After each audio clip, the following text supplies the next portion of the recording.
Draw YAV's Life by YAV.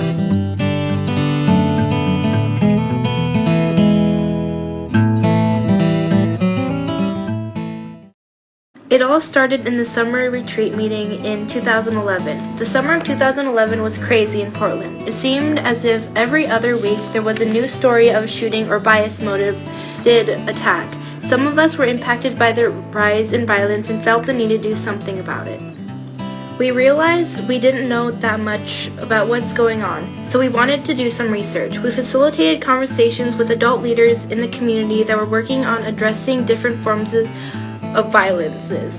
In the upcoming year of 2012, NYCers met with many adults who work in areas of violence prevention and public safety.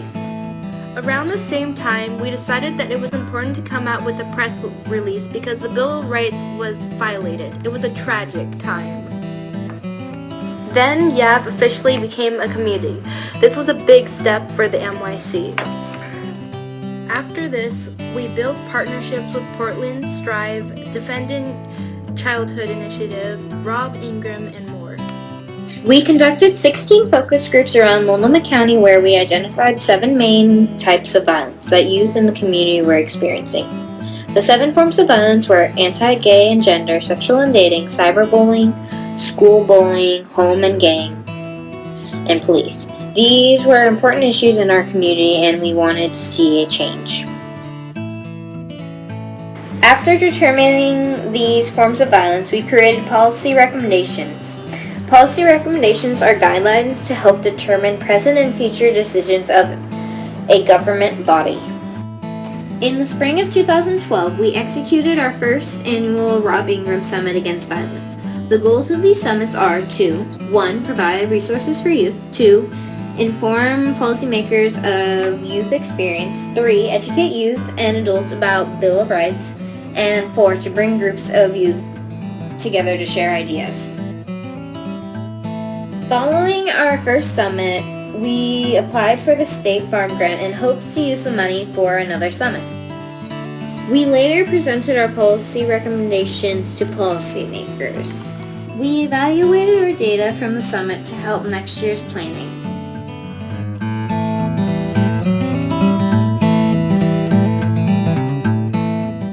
In 2013, we received the State Farm Grant of $100,000. We later brought on program aids and service learning projects.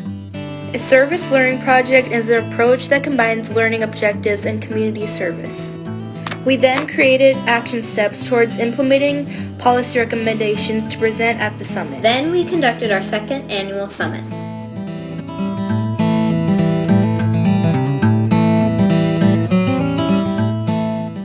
In 2014, we received the State Farm Grant yet again, but this time for $99,996, $4 less than the year before.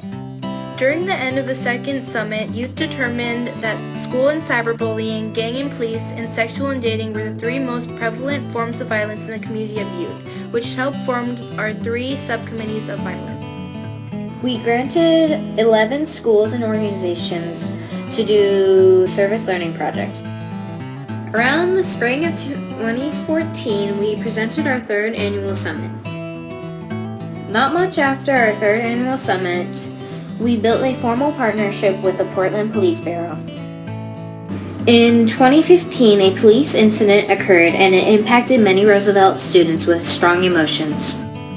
NYC decided to do a listening circle with Roosevelt High School, with the mayor and chief of police, where students talked about their feelings towards the incident that occurred. After the incident, 3 NYCers met with the mayor. After NYC asked for money from the city and county to do 9 mini grants at schools. Soon after, the Sexual and Dating Violence Subcommittee of YAV instructed trainings for police officers on how to interact with youth. Later, we built a partnership with Living Stages. We held our first Police Youth Forum at Roosevelt High School with facilitation from both YAVers and police officers. In 2016, we edited our forms with help from Sergeant Tim Sessions and Lieutenant Mike Fort from the Portland Police Bureau. We then applied for a grant from Oregon Community Foundation, also known as Community 101. A while after, we presented at PSU's Stand Against Violence choir concert, speaking about our committee and what we have done and do. At the end of our 2015-2016 cycle, we received our $5,000 grant from Oregon Community Foundation.